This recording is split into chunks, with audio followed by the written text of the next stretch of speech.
in Rogers' place, John Walker would become the sixth Captain America.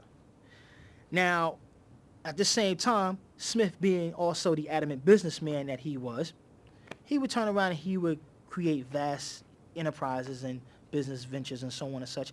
But his greatest was the Smith Foundation. This pretty much was a front organization to all types of scourges of the underworld. You know, we talking about the resistance, the watchdogs. You know, it makes no difference. Anybody who was up to the business of crime pretty much had a friend within the Smith Foundation. Now,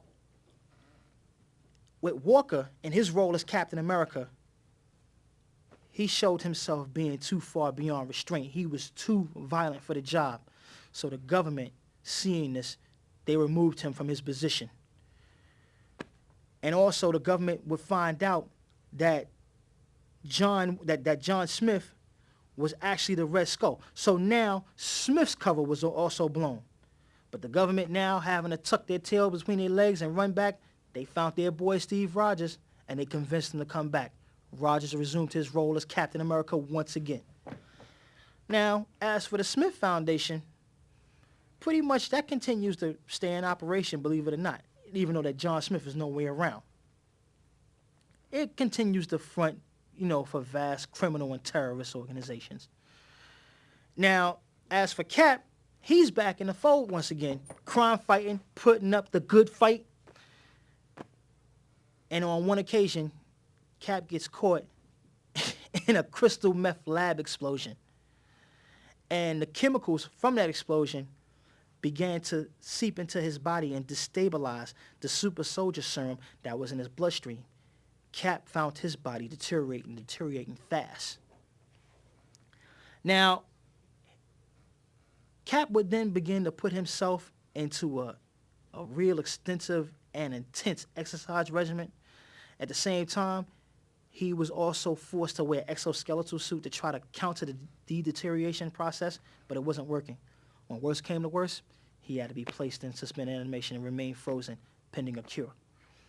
Now, a woman by the name of Suprema, she was able to turn around and diagnose that the chemicals that had interjected them, that were inside Captain America's bloodstream, right, had set off the pulse, because the super soldier serum, it wasn't like set to just like any man-made drugs.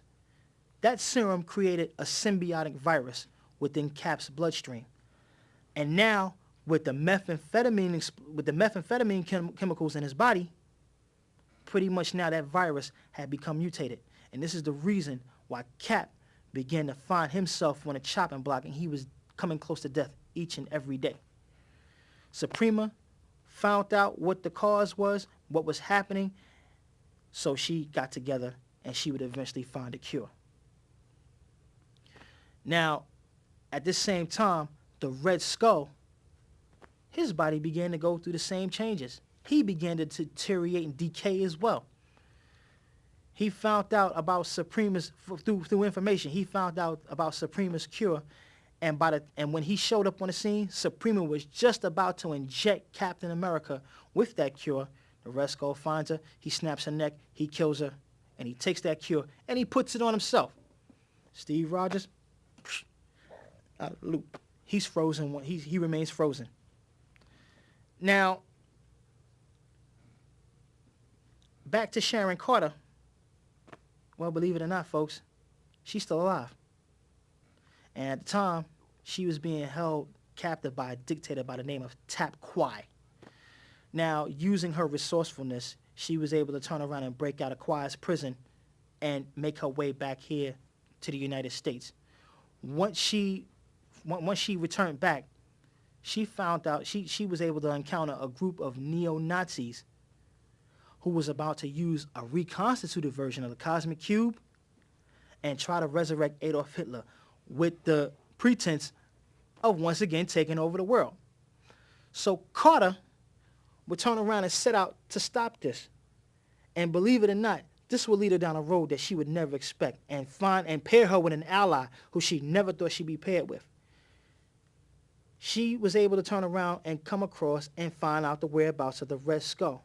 Once the Skull had found out about the neo-Nazi cult's activities, he teamed with Carter to turn around and put a stop to it. But this wouldn't work with just these two. They needed muscle. They needed it. They needed something that was going to work. So the only other alternative was Captain America. But he's frozen. What do? They go to the lab. Johann Schmidt, using that brain of his, he was able to turn around and put together a blood transfusion. Once his blood with that cure reached Cap's bloodstream, whoo, he woke up out of the frozen state, 100% cured once again.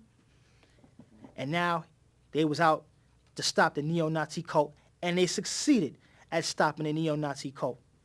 And nothing came about of it ever again. Now, after this, it was business as usual. It was back to the old games, the old ways. Carter went back to work for S.H.I.E.L.D. Captain America resumed his crime-fighting duties, working with S.H.I.E.L.D. and also working alongside his friends in the Avengers. And as for the Red Skull, pretty much it is what it is. He just went back to being a Red Skull, being that crafty individual searching for world conquest.